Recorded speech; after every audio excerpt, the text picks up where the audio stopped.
علامہ اقبال کی نظم ابلیس کی مجلس شورا کا 8واں حصہ آپ کی خدمت میں پیش کر رہا ہوں۔ گزشتہ حصوں میں ابلیس نے اپنے خطاب میں اپنے اراکین کے سامنے انسانوں کی ہلاکت کے سارے منصوبے رکھے تھے، جس کی تائید بھی ہوئی اور تعریف بھی ہوئی۔ اراکین کی طرف سے کچھ خدشات کا اظہار بھی ہوا، جمہوری نظام کے متعلق اور کارل مارکس کے معاشی نظام کے متعلق۔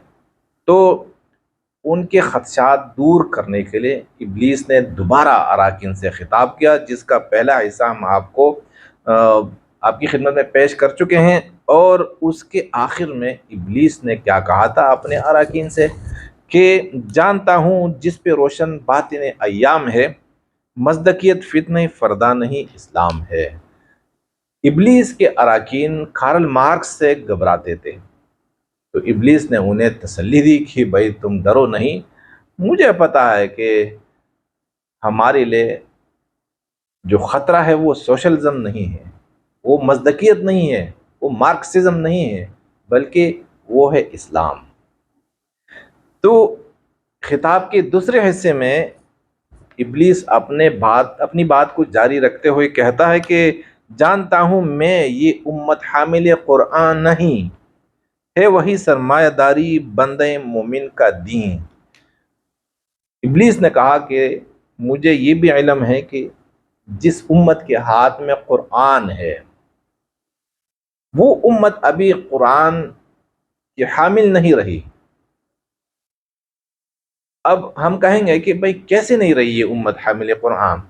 کیونکہ جگہ جگہ مدرسے ہیں اور جگہ جگہ مسجدیں ہیں، اور قرآن ہر گھر میں پڑھے جاتے ہیں، پڑھائے جاتے ہیں، اس کا ترجمہ، اس کی تشریح اور تفسیر بھی کی جاتی ہیں، گھر گھر حافظ ہیں، علماء ہیں۔ تو کس طرح امت حامل قرآن نہیں رہی؟ اس کی وضاحت میں ابلیس کہہ رہا ہے کہ ہے وہی سرمایہ داری بندے مومن کا دین، کہ جو ایمان والے ہیں ان کا دین اسلام نہیں رہا، وہ دین نہیں رہا، وہ دین جو قرآن لے کر آیا، جو پیغمبر لے کر آیا، جس دین کو قرآن نے پیش کیا، وہ دین ان کے ہاتھ سے جا چکا ہے۔ اب یہ ان کا دین کون سا ہے؟ سرمایہ داری۔ یہ کون سے نظام کو پسند کرتے ہیں؟ سرمایہ دارانہ نظام کو۔ اور اللہ نے قرآن میں یہی فرمایا کہ جو بندہ میرے پاس اسلام کے بغیر کوئی اور دین لے کر آئے گا تو میں ہرگز اسے قبول نہیں کروں گا، اور قیامت میں یعنی آخرت میں وہ خسارے اٹھانے والوں میں سے ہوگا۔ اب ہم مسلمان ہو کر بھی سرمایہ دارانہ سوچ، سرمایہ دارانہ نظام اور قارونی فطرت ہم اللہ کے سامنے لے کر جا رہے ہیں، اور ہم کہتے ہیں کہ بھائی یہ دین ہے۔ قبر میں سوال پوچھے جاتے ہیں کہ بھائی من ربک وما دینک، تو میرے بھائیوں، جس نے نماز پڑھی ہوگی اور جس نے روزے رکھے ہوں گے اور جس نے تلاوت کی ہوگی اور جس نے سورہ، کون سی سورت ہے جو پڑھائی جاتی ہے قبر، میں بھول گیا اس سورت کو، کہ بھائی یہ قبر کی نجات کے لیے ہے۔ تو ہم جب فرشتے ہم سے پوچھیں گے تو یہ سورت اور یہ قرآن اور یہ ذکر اور یہ عبادتیں اور یہ نمازیں ہماری حفاظت کرتی رہیں گی، کیونکہ یہ دین ہے۔ ہم یہ دکھائیں گے کہ ہم اس دین کو لے کر آئے، یہ دین نہیں ہے، یہ عبادت کی رسومات ہیں، اور دین میں ان رسومات کو کوئی دخل ہی نہیں۔ اللہ کو یہ رسومات مطلوب نہیں ہیں، اور اللہ اپنے پیغمبروں کو جب بھیجتے ہیں تو وہ نمازوں کے قیام اور مساجد کی تعمیر کے لیے نہیں بھیجتے، بلکہ وہ ایک نظام دے دیتے ہیں اپنے پیغمبروں کو کہ جاؤ اٹھو، میری دنیا کے غریبوں کو جگا دو۔ جو میری دنیا کے غریب ہے، جو محروم طبقہ ہے، جس پر یعنی جس طبقے پر صدیوں سے ظلم ہوتا چلا آ رہا ہے، اب اے میرے پیغمبر اب جا ان کو جگا دو، انہیں ایک ایسا نظام دو جس نظام میں کوئی سرمایہ دار نہیں ہوگا، کوئی غریب نہیں ہوگا۔ ایک ہی صف میں کڑے ہو گئے محمود و ایاز، نہ کوئی بندہ رہا نہ کوئی بندہ نواز۔ لیکن ہمیں یعنی ہمیں عزیز کون سا نظام ہے؟ تو عزیز یہی سرمایہ دارانہ نظام ہے۔ ہم بندے ہو گئے کس کے؟ ابلیس کے بندے ہو گئے۔ ہمیں پسند ہے ابلیس کا دیا ہوا نظام، وہ ہے سرمایہ دارانہ نظام۔ پھر ابلیس کہہ رہا ہے کہ جانتا ہوں میں کہ مشرق کی اندھیری رات میں بے ید بیضا ہے پیران حرم کی آستین۔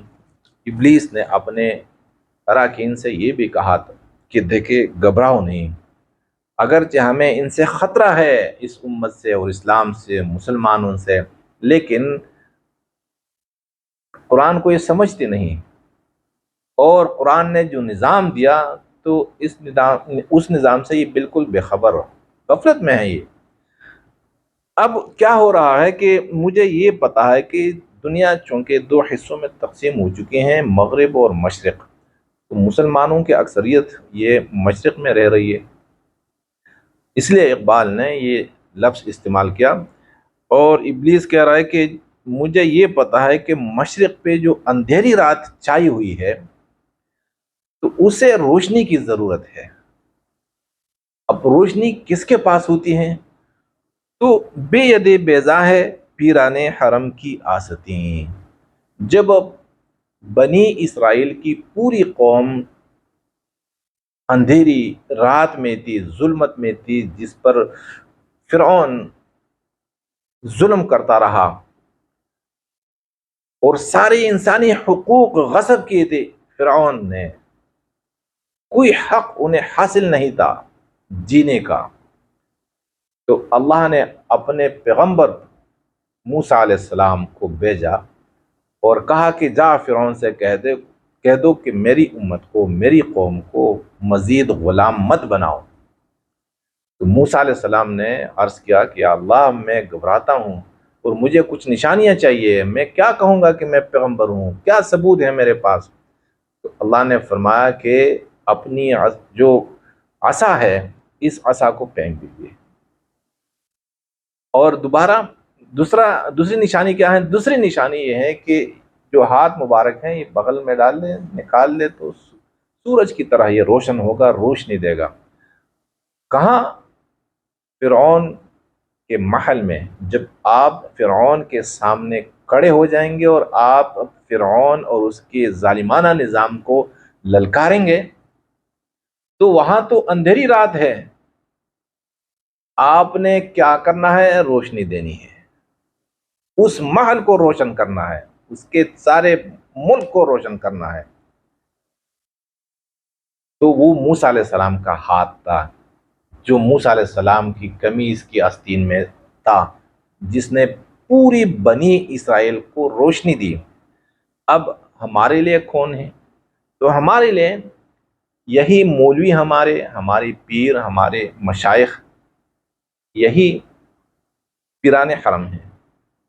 اب پیران حرم نے جو قمیض پہنی ہے اس قمیض کی آستین میں جو ہاتھ ہے وہ بیضا نہیں ہے،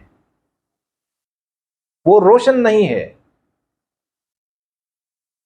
اس آستین میں بھی اندھیرا ہے۔ مقصد یہ ہے کہ جنہوں نے بھی مذہبی تعلیمات حاصل کیے ہیں تو ان سے امید نہیں رکھی جائے، وہ کسی کو نفع نہیں دے سکتے یہ لوگ، یہ ان کی سوچ بھی روشن نہیں ہے۔ تو اس لیے ابلیس نے کہا کہ بے ید بیضا ہے پیران حرم کی آستین، وہ آستین جس میں مذہب کے پیشواؤں نے ہاتھ ڈالے ہیں، وہ ہاتھ وہ سیاہ ہے۔ اور پھر کہہ رہا ہے کہ عصر حاضر کے تقاضاؤں سے ہے لیکن یہ خوف ہو نہ جائے آشکارا شرع پیغمبر کہیں۔ ابلیس نے کہا کہ جو عصر حاضر کے تقاضے ہیں، جب ظلم ہو رہا ہو، جیسے فرعون نے موسیٰ علیہ السلام کی قوم پر ظلم کیا تھا، ظلم کی انتہا کی تھی، تو اس انتہا کا تقاضا کیا تھا کہ بھائی قوم جاگ جائے اور ان کا ایک رہنما ہوں جو فرعون سے لڑے اور فرعون کی غلامی سے اپنی قوم کو نجات دلائے، نکال لے۔ یہی تقاضا آج بھی ہے کہ آج کے محروم طبقے پر جو گزر رہا ہے، جو زیادتیاں ہو رہی ہیں پوری دنیا میں، سرمایہ دار جس طریقے سے ہمارا خون چوس رہا ہے، تو تقاضا کیا ہے؟ تقاضے سے یعنی تقاضا یہی ہے کہ غریب اٹھ جائیں اور اس نظام کو چیلنج کر لیں اور ایک ایسے نظام کی فکر کرے جو نظام اللہ نے اپنے پیغمبر کو دیا اور پیغمبر نے اس کا نفاذ کیا۔ ابلیس کہہ رہا ہے کہ مجھے عصر حاضر کے تقاضوں سے خوف ہے کہ کہیں ہو نہ جائے آشکارا شرع پیغمبر، کہیں پیغمبر صلی اللہ علیہ وسلم کی جو شریعت تھی، زندگی کا جو نظام تھا، وہ کہیں لوگوں کو نظر نہ آ جائے، کیونکہ جب تقاضا ہو، ضرورت ہو، تو ضرورت پڑتی ہے، لوگ حل کی تلاش میں نکلتے ہیں، جب حل کی تلاش میں نکلتے ہیں اللہ ساتھ دے دیتے ہیں۔ تو ابلیس کو خوف اس بات کا ہے۔ الحذر آئین پیغمبر سے 100 بار الحذر، حافظ ناموزن مرد آزما مرد آفرین۔ ابلیس نے کہا کہ بھائی ڈرو آئین پیغمبر سے، 100 بار بار بار ڈرو۔ جو یعنی پیغمبر جو نظام لے کر آیا، جو کتاب لے کر آیا، جو آئین لے کر آیا، اس سے ڈرو، اس سے خوف کرو، کیونکہ پیغمبر کیا کرتا ہے؟ پیغمبر کی صفت یہ ہوتی ہے کہ وہ مردوں کو عورتوں کی عزتوں کے محافظ بنا دیتے ہیں۔ تو حافظ ناموس زن عورت کو کہا جاتا ہے، ناموس عزت کو کہا جاتا ہے۔ تو عورت کی عزت کے محافظ کون بنتے ہیں؟ نبی کے ساتھی، نبی کے ماننے والے۔ اور ابلیسی نظام میں کیا ہوتا ہے کہ ہر انسان، ہر مرد وہ عورت کی عزت کا ڈاکو بن جائے، عورت بکاؤ مال بن جائے، جیسے آج کل ہے۔ تو ابھی کسی عورت کی عزت محفوظ نہیں ہے، اور پیغمبر کیا کرتے ہیں؟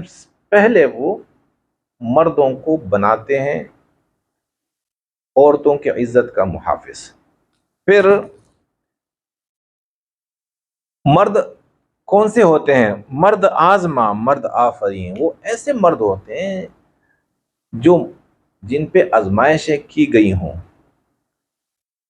کہ یہ کسی حال میں بھی کسی بھی عورت کی عزت کو نقصان نہیں پہنچا سکتے۔ اور مرد آفرین، ان پر آفرین شاباش ہوتی ہیں اللہ کی طرف سے کہ ہاں مرد ایسے ہوتے ہیں۔ مرد کون سے ہوتے ہیں؟ جو عورت کو دیکھ کر آنکھیں نیچی کرتے ہیں، یہ مرد ہیں۔ جو عورتوں کو کتوں کی طرح دیکھتے ہیں وہ مرد نہیں ہوتے، ان سے عورتیں بھی شرم نہیں کھاتی، انہیں عورتوں کو بھی حیا نہیں آتی۔ مرد وہ ہیں جو عورت کو دیکھے اور حیا سے اور اللہ کے خوف سے ان کی آنکھیں نیچے آ جائیں، نظر جھک جائے۔ اور یہ تربیت کون دیتے ہیں؟ یہ پیغمبر دیتے ہیں۔ تو پیغمبر اپنے ساتھیوں اور اپنی امت کی اس طرح تربیت کرتے ہیں کہ یہ مرد بن جاتے ہیں۔ جب مرد بنتے ہیں، مرد آزما بنتے ہیں، مرد آفری بنتے ہیں، پھر ابلیس اور ابلیس کے اراکین اور ابلیسی طاقتیں، طاغوت، جتنی بھی طاقتیں ہیں طاغوتی، یہ ان کا کچھ نہیں بگاڑ سکتی۔ قل جاء الحق وزهق الباطل، جب حق آتا ہے باطل بھاگ جاتا ہے۔ تو ابلیس کو یہی خطرہ ہے، اور پھر اس لیے وہ کہہ رہا ہے کہ بھائی ڈرو آئین پیغمبر سے۔ موت کا پیغام ہر نوعی غلامی کے لیے، نہ کوئی فغفور و خاقہ، نہ فقیر رہنشین۔ اور کہا کہ دیکھیں پیغمبر دوسرا کام کیا کرتا ہے، وہ موت کا پیغام لے کر آتا ہے پیغمبر ہر قسم کی غلامی کے لیے۔ غلامی کی قسمیں ہوتی ہیں، غلامی کی شکلیں ہوتی ہیں، اور یہ مختلف شکلوں میں، مختلف قسموں میں غلامی ہوتی ہے۔ انسان کو اس لیے محسوس نہیں ہوتا کہ میں غلام ہوں۔ تو پیغمبر کیا پیغام لے کر آتے ہیں؟ وہ پیغام لے کر آتے ہیں کہ ہر قسم کی غلامی اب نہیں چلے گی۔ انسان اللہ کا محبوب انسان ہے، یہ اللہ کا محبوب ہے، اسے کوئی بھی غلام نہیں بنا سکتا۔ اور ہر انسان کو دنیا میں جینے کا ایسا حق ہے جس طرح بادشاہ کو حق ہے، جس طرح ایک سرمایہ دار کو حق ہے۔ اللہ کی جتنی بھی نعمتیں ہیں اور پیداوار کی جتنی بھی ذرائع ہیں، سب پر ہر انسان کا اتنا حق ہے، ایک فقیر کا اتنا حق ہے جتنا حق بادشاہ کا ہوتا ہے۔ تو وہ پیغام لے کر آتے ہیں کہ اب غلامی نہیں چلے گی، نہ قانون کی شکل میں، نہ تعلیم کی شکل میں، نہ صحت کی شکل میں، نہ دفاع کی شکل میں، یعنی کوئی بھی شکل ہو غلامی کی اب نہیں چلے گی۔ تو یہ پیغام لے کر آتے ہیں۔ اور کیا، نہ کوئی فخفور و خاقہ، نہ فقیر رہنشین۔ اس نظام میں کوئی فخفور و خاقہ بادشاہ، کوئی وڈیرا، کوئی وزیر، کوئی بڑا نہیں ہوتا، اور نہ کوئی رہنشین فقیر ہوتا ہے کہ بھائی اجنبی ہے۔ کوئی اجنبی نہیں، کوئی مقامی نہیں ہے، سب برابر ہوتے ہیں۔ اس لیے قرآن میں آپ نے پڑھا ہوگا نا کہ جب اللہ سبحانہ و تعالیٰ اپنے بندوں کو خرچ کرنے کا حکم عطا فرماتے ہیں تو اس میں اجنبی کا بھی ذکر ہے۔ جس طرح اپنے رشتہ داروں کا ہے کہ وَآتَ الْمَالَ عَلَىٰ حُبِّهِ ذَوِي الْقُرْبَىٰ وَالْيَتَامَىٰ وَالْمَسَاكِينِ وَابْنَ السَّبِيلِ وَالسَّائِلِينَ وَفِي الرِّقَابِ، جس طرح رشتہ داروں کا حصہ ہے، اسی طرح غریبوں کا، جس طرح غریبوں کا حصہ ہے، اس طرح یتیموں کا، جس طرح یتیموں کا حصہ ہے امیر کی دولت میں، تو اس طرح مسافر کا بھی حصہ ہے، اجنبی کا بھی حصہ ہے۔ اور جس طرح اجنبی کا حصہ، اس طرح مانگنے والے کا حصہ ہے جو حقیقی طور پر محتاج ہو، پروفیشنل نہیں ہو۔ اور جس طرح ان پانچوں کا حصہ ہے تو اسی طرح قیدی جو قید میں ہو۔ الحمدللہ میری NGO ہے، میرے نام پہ یا احسان محمد یوسف نام ہے، اور ملیشیا میں جتنی بھی قیدی ہیں باہر ملکوں کے، تو ہم جیلوں میں جاتے ہیں، اور جس کے پاس بھی اپنے وطن واپس جانے کے پیسے نہیں ہوتے ان کے لیے ہم ٹکٹ پرووائڈ کرتے ہیں کیونکہ ان کا حق ہے ہمارے مال میں۔ تو اس لیے ابلیس نے یہی کہا کہ بھائی یہ تو کباڑہ کر دیتے ہیں ہمارا یہ پیغمبر، کیونکہ ان کی نظر میں کوئی بادشاہ بھی نہیں ہے اور کوئی فقیر بھی نہیں ہے، کوئی اجنبی بھی نہیں، کوئی مقامی بھی نہیں ہے۔ پھر وہ ابلیس ایک اور بات کرتا ہے کہ پیغمبر کی خوبی اور کیا ہوتی ہیں، کرتا ہے دولت کو ہر آلودگی سے پاک و صاف، اور منعموں کو مال و دولت کا بناتا ہے آمین۔ جتنی بھی دولت ہے اسے ہر گندگی سے صاف کر دیتے ہیں پیغمبر۔ جو لوگ بھی دولت کماتے ہیں تو وہ چوری، فریب، ڈکیتی، رشوت، زناکاری اور کرپشن سے نہیں آتی وہ دولت، بالکل ذرائع صاف ستھرے ہوتے ہیں۔ اور جو دولت مند ہوتے ہیں، منعم جسے کہا جاتا ہے، تو ان کی صفت کیا ہوتی ہے؟ وہ اپنے مال کو اپنی ملکیت نہیں سمجھتے، وہ اپنے مال کو اللہ کی امانت سمجھتے ہیں۔ تو منعموں کو مال و دولت کا بناتا ہے امین۔ جو مال اور دولت اللہ ان منعموں کو، ان دولت مندوں کو دیتے ہیں، تو پیغمبر اس دولت کے امین بنا دیتے ہیں۔ کس کو؟ اپنے ماننے والوں کو۔ اب وہ سرمایہ دار نہیں ہے۔ سرمایہ دار اور ایک امین میں فرق ہوتا ہے۔ آپ نے یعنی اللہ نے امانت دی ہے دولت، اسے امانت کے طور پر دے رکھی ہے، اور اللہ کے حکم سے وہ جہاں جہاں بھی اللہ مطالبہ فرماتے ہیں تو خرچ کرتا ہے۔ اور ایک قارون ہوتا ہے، ایک قارونی ٹولہ ہوتا ہے، وہ اپنی دولت کو اپنی ملکیت سمجھتا ہے، اور وہ دولت صرف اپنی عیاشیوں پر، اپنی فضول خرچیوں پر خرچ کرتا ہے، اور انسانوں کی ہلاکت پر وہ اس دولت کو خرچ کرتے ہیں کہ کیسے سارے کے سارے انسان میری مٹھی میں آئیں گے۔ تو یہ ایک بربادی ہے ابلیس کے لیے۔ ابلیس نے کہا کہ یہ کام بھی ٹھیک نہیں ہے ہمارے لیے۔ اس سے بڑھ کر اور کیا فکر و عمل کا انقلاب بادشاہوں کی نہیں، اللہ کی ہے یہ زمین۔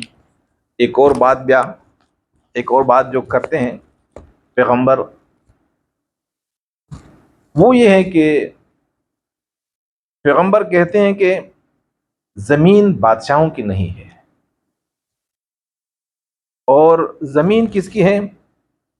کہ یہ اللہ کی زمین ہے۔ حقیقت میں جیسے چاند، سورج، ستارے، آسمان، جنت، دوزخ سارے اللہ کے ہیں، تو یہ زمین بھی اللہ کی ہے۔ یہ کسی سرمایہ دار کی نہیں ہے، یہ کسی کمپنی کی نہیں ہے، یہ کسی ملک کی نہیں ہے، یہ کسی ادارے کی نہیں ہے، یہ اللہ کی ہے۔ جب اللہ کی زمین ہے تو اللہ کی زمین میں اللہ کے سارے بندوں کا حصہ ہوگا، اور اس زمین میں جتنے بھی ذرائع ہیں پیداوار کے، ان میں سب کا حصہ ہوگا، اور اس کی تقسیم کون کرے گا؟ ریاست کرے گی۔ تو ابلیس نے کہا کہ ہمارے لیے جو خوف کی بات ہے نا، وہ یہ ہے کہ یہ لوگوں سے کہتے ہیں کہ یہ زمین بادشاہوں کی نہیں، اللہ کی ہے، اور اب ہماری نظر میں کیا ہے کہ زمین بادشاہوں کی ہے، حکومت کی ہے، جب چاہے آپ سے لے لے، جس کو چاہے دے دے، جس سے چاہے لے لے۔ چشم عالم سے رہے پوشیدہ یہ آئین تو خوب، یہ غنیمت ہے کہ خود مومن ہے محروم یقین۔ ابلیس نے کہا کہ دیکھیں اس آئین میں کتنی خوبیاں ہیں، کتنی بڑی کشش ہے، کتنا بڑا پیکج ہے انسانیت کے لیے۔ اب ہمارے لیے اچھی بات کون سی ہے؟ اچھی بات یہ ہے کہ بھائی یہ نظام، یہ آئین انسانوں کی نظر سے یہ پوشیدہ رہے، کسی کو نظر نہ آئے، کسی کی نظر نہ لگ جائے اس پہ۔ کوئی پڑھے نہیں قرآن کو، کوئی سمجھے نہیں قرآن کو، سیرت کو، قرآن کو نہ کوئی پڑھے اور نہ کوئی سمجھے۔ اور یہ بھی ہمارے لیے غنیمت ہے کہ مومن خود ہی یقین سے محروم ہے۔ جتنے بھی مسلمان ہیں تو یقین اللہ اور اللہ کے رسول اور قرآن کے نظام پر نہیں ہے، یقین سے بالکل محروم ہو چکے ہیں ہم۔ تو یہ بھی ابلیس نے کہا یہ ہمارے لیے خوشی کی بات ہے، اور کہتا ہے کہ ہے یہی بہتر الہیات میں الجھا رہے، یہ کتاب اللہ کی تعویلات میں الجھا رہے۔ اب جو مؤمن ہے، جس سے ہمیں خوف ہے، خطرہ ہے، تو یقین سے تو ہے محروم۔ اب مزید اس کو کیسے گمراہ کرنا ہے، کس طرح اسے غفلت میں ڈالنا ہے، دائمی غفلت میں، تو وہ یہ ہے کہ یہ اسے الہیات میں الجھا دے، اور کتاب اللہ کی تعویلات یعنی قرآن کے جو منمانے معنی ہوتے ہیں تو اس میں یہ الجھے۔ بھائی اس آیت کا مفہوم کیا ہے؟ یہ ہے۔ معنی کیا ہے؟ یہ ہے۔ تو میں یہ کہہ رہا ہوں یہ ہے، دوسرا کہہ نہیں یہ ہے۔ اور الہیات اللہ کی ذات، اللہ کی صفات، اور رسول پاک صلی اللہ علیہ وسلم کی ذات، رسول پاک صلی اللہ علیہ وسلم کی اخروی زندگی کے بارے میں، نور ہے، بشر ہے، یہ ہے، وہ ہے، حیات ہے، ممات ہیں، تو یہ سارے الہیات ہیں۔ یعنی امت کو اس بحث میں لگا دے جس بحث سے ہم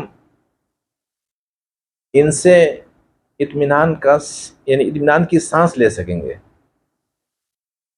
اور یہ ایک دوسرے کو کافر کرتے چلے جائیں، تو مومن اسی میں لگا دو، بحث میں، مناظروں میں، اور عبادات جو رسومات ہیں نا